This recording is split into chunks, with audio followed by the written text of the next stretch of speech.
What defines a Metroidvania? There are a lot of checkboxes that games follow to fit that criteria. They tend to include large, sprawling 2D maps with different separated areas to explore. There's usually abilities that need to be collected and acquired that change the way the character can traverse their environment, and combining these two where the new abilities allow you to go back to places you've already visited and discover new secrets and pathways. It's no secret this concept was popularized in the early 2000s when games started taking inspiration from Metroid and Castlevania. What might surprise you is just how many of these games there are. Aside from just about every single Metroid and Castlevania, there's also Animal Well, Ori and the Blind Forest, and literally hundreds of others.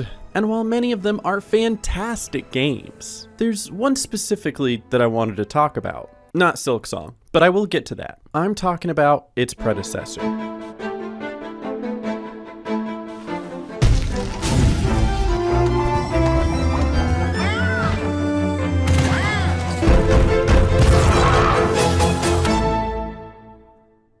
"10 years ago, a man quit his job to pursue his passion in game design. Inspired by other great games of the genre, he decides to bring his own twist to it with a gothic cartoony art style and bugs. Lots of bugs. His friend posts on Reddit about how amazing this game looks, and while it could have been one of the other hundreds of indie games that ended up falling through the cracks, it didn't. People really latched onto this game with its interesting lore, swift gameplay, and just how fulfilling it was to finally beat that boss you've been stuck on for the past hour. Selling 15 million copies, Hollow Knight was a massive success for Team Cherry. And they didn't do it just by copying other Metroidvanias, they did it by perfecting their own formula. While it hits every single checkmark of a Metroidvania, Hollow Knight actually pulls a lot from another game genre. A genre that people tell me they love, even though every time I watch them play these games, their hearts are full of anger and their face looks like somebody skimped on the meat in their Subway sandwich. Yeah, I'm talking about Souls-likes. And I know Souls-like has become a buzzword nowadays and people are just using it to describe any game that they think is hard. Like to my wife, Little Kitty Big City is difficult. Now I wouldn't call it a Souls-like, but yeah, it's a little bit challenging to climb up that apartment building. But I'm getting off topic, just stick with me on this one. While there are a lot of specific attributes that make up this genre, the core components people associate with these games are the brutally high skill-based combat and the death and progression mechanics. It's why you have to track down this little ghost every single time that you die. So the accumulation of everything that I've discussed up to this point is what makes Hollow Knight one of the best Metroidvanias of all time. So far. And this video isn't meant to be a review of 2017's Hollow Knight because as incredible as that game is, and the influence that it's had on so many Metroidvanias after it, it was this game that began a domino effect that led to one of the most anticipated games of our lifetime. Besides GTA 6. Actually, it might be comparable. From the beginning, did you know that Silksong wasn't even intended to be a full game? Upon its inception, Team Cherry saw such a connection to the Hornet character and wanted to provide a DLC given an additional story surrounding her. But during development, that idea grew so much that it became a game of its own. And over the years of development, it began to envelop the original Hollow Knight. But let's start with where that idea began. The first trailer dropped in 2019, which showcased everything we loved about the first Hollow Knight and new additions that brought the gameplay to a whole new level. And then nothing. For 3 years. There was less time between the release of the first game and the first trailer than there was between the first trailer and the second trailer. And the second trailer didn't even showcase a whole lot of new footage. There was some, yes, but it existed more as like a, hey, yeah, we're still here, we haven't forgot about you, maybe. And then I swear that they forgot again because it wouldn't be another 3 years before we got another trailer at Gamescom. Essentially doing another, hey, we're still here, but with like a low-key promise that the game will come out this year, which it did, so hey, props to them for keeping their word. And I think the wildest part of this entire debacle is how genius of a marketing strategy this was, whether Team Cherry realized it or not. And here's what I mean. Maybe it's just the passion of the community, but these Silksong memes were everywhere. Honestly, I hadn't even heard of Hollow Knight until like the 2020s. And that was purely because people were complaining about not hearing anything about Silksong after that first trailer dropped. The fans memed about Silksong so hard that by proxy, they advertised the original game to millions of new people. And the longer they waited, the louder they got. And it worked on me. It worked on a lot of people. I bought the first Hollow Knight on Steam several years ago because I heard how good it was.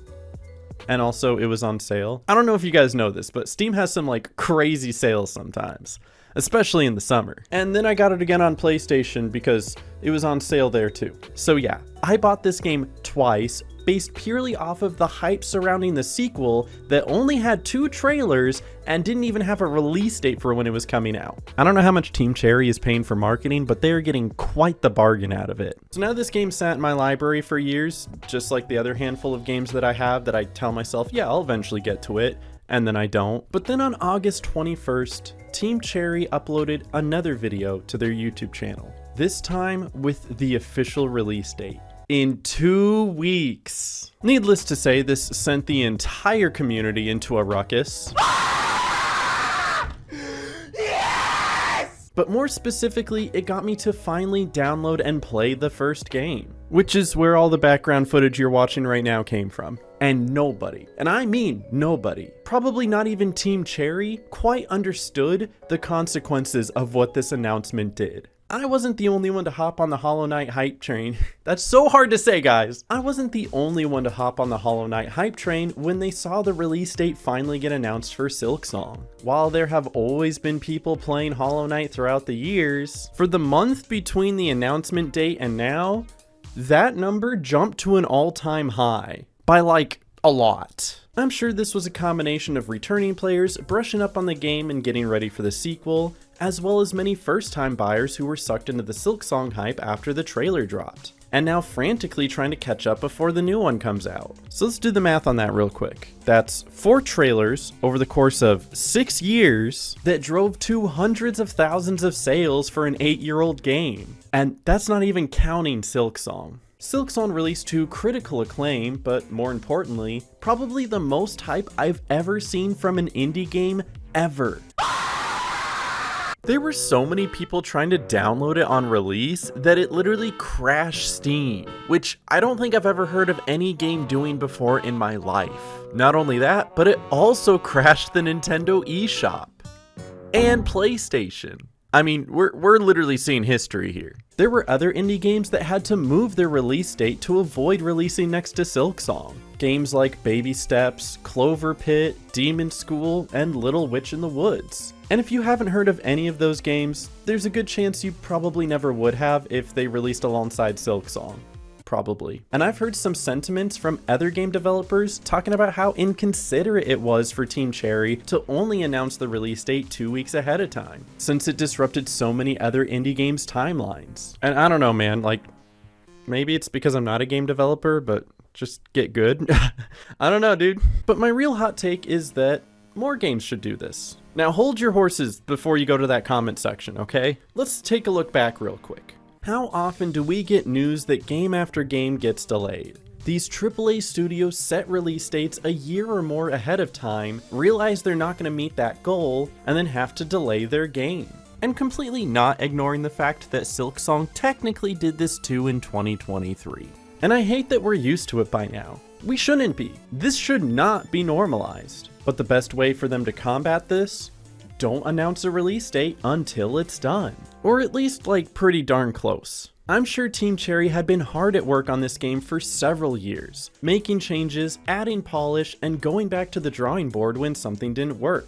And instead of making promises and release dates, they would just share a small video every once in a while saying, hey, yeah, we are still working on this, thank you for your patience. And it's only when they were confident that the game was complete that they finally gave a release date. Now, it doesn't have to be 2 weeks, okay? I get that 2 weeks is a very short amount of time and it sends a lot of people into panic. What? But maybe like a couple months is a far more reasonable timeline. Kind of like what Metroid Prime 4 did. We heard a lot about the game, didn't get a lot of updates, and then now finally got a release date because they're probably in the finishing touches. The one thing Nintendo did right recently. But I feel more publishers should follow suit to give more reasonable timelines for both the consumers and the developers. Give the people making the game enough time to make sure it's in a playable state instead of forcing crunch and releasing slop. Like for instance, I loved Borderlands 4 and it ran pretty well on my PlayStation 5. But it didn't run pretty well on my wife's PC. And according to Randy Pitchford, that's my wife's fault apparently. I mean,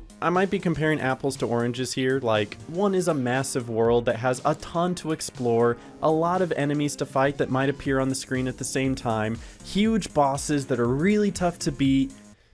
Actually, they might be pretty comparable.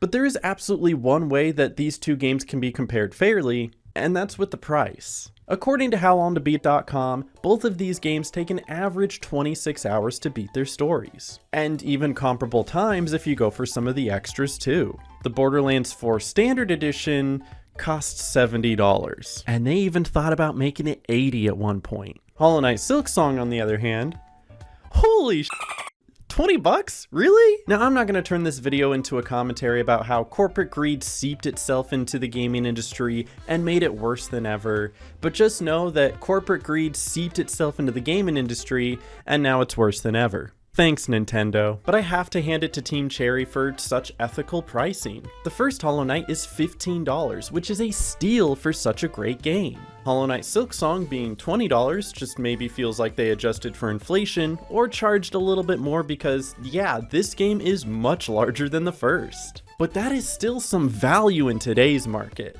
Like, you couldn't get a Big Mac meal in some places for that. So although they could have sold it for $30 or $40 and people still would have bought it, why not make it $20? Team Cherry is literally 3 dudes in a garage. They don't need to sell 4 million copies at $70 a pop to meet some sort of imaginary shareholder quota. Instead, it's $20 and they still sold 4 million copies. And counting, which more than covers their costs, so why not provide a fun experience at a fair price? There were legitimately people who wanted to pay more for the game because they thought it was worth it. And pirating sites were telling people to stop pirating the game and just buy it because it's only $20. I don't think this has ever happened in the history of gaming. Really, this is unprecedented. So between having a reasonable release window and selling it for a generous price, Hollow Knight Silksong is sending a message to the rest of the gaming industry about how to handle the PR of a game release. But of course, none of this truly matters unless the game is good. If you've played this game already, then you know exactly what I'm gonna say. It's such a breathtaking world with something new to explore at every turn. The boss fights are tough but fair, and I don't even hate how far some of the checkpoints are sometimes. Except for Bilewater, but we don't talk about that. In a weird way, it almost feels intentional when a bench is far from a fight because it's the game's way of telling you to take it slow. Reflect on your past fights, and make sure you value each attempt by striking carefully and playing patiently. But also, when a bench is right next to a fight, you know that you're going to be stuck on that fight for a while. But when you can write an entire video essay about the intentional placement of bench positions in this game, that's how you know how carefully crafted Silksong is. But I guess when GTA 6 comes out next year and is inevitably $100, unfortunately the effect that Silksong made here might not make a difference. But hopefully this creates a ripple where we see other developers making more affordable and timely games in the future. But maybe I'm wrong. I don't know. Let me know in the comments. What do you guys think? Also, quick shout outs. Like, comment, subscribe. We're close to 50K on YouTube. That doesn't really mean anything though. G Fuel Code Mega Snoop. I love that stuff. Join the Discord, please. I need more people in my Discord. And watch my live streams. I stream all my playthroughs for all these games. I get really lonely over there. Click on the other videos if you liked this one because they're kind of the same. And I'm going now. Thank you. Thumbs up.